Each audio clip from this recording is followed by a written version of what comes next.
Welcome to Resilient Rehab and Performance's 4-Minute PT. Today we're going to help you understand what can be going on when the front of your knee hurts, as well as give you some tools to help you manage this pain while you're out hiking, running, and mountain biking, or doing whatever you like to do.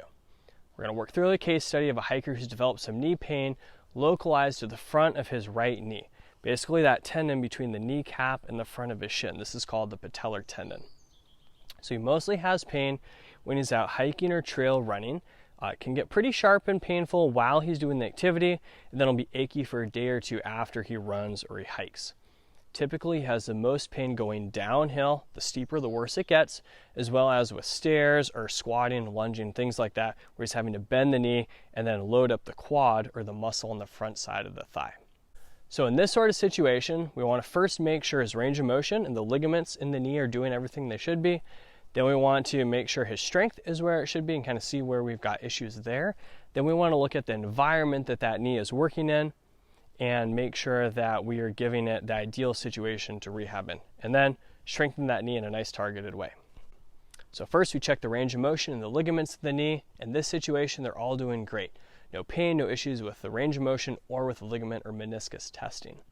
Secondly, we go on to check the strength. Now with strength, starting with a double leg squat, single leg squat, some lunges, as well as manually resisted testing of the hip and the knee muscles is a way to go with this. In his situation, everything loading that right quad is painful and a little bit limited. So when he squats, he shifts to the left side to try to take weight off that right knee. When he's lunging, he doesn't go as deep on the right side. With single leg squats, you can't really do those at all on the right. And then with the manually resisted testing, we see, again, weakness in the right quad or the muscle on the front of his thigh, as well as some weakness in the muscles that control rotation of the right hip. This is probably also shown in his lunge being a little bit more wobbly on that right side in comparison to the left side. So what's going on in this situation? I think our two main culprits we need to keep in mind are either patellofemoral pain or patellar tendinopathy.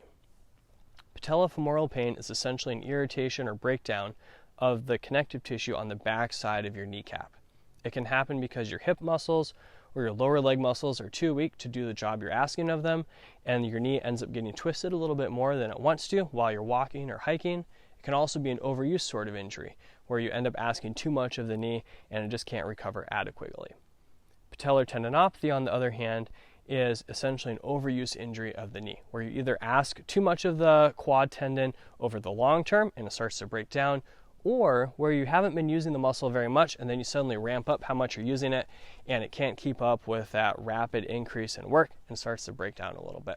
In his situation, I think his biggest issue is a patellar tendinopathy versus the patellofemoral pain, mostly based on the location of the pain, and it also hurts poking on that tendon.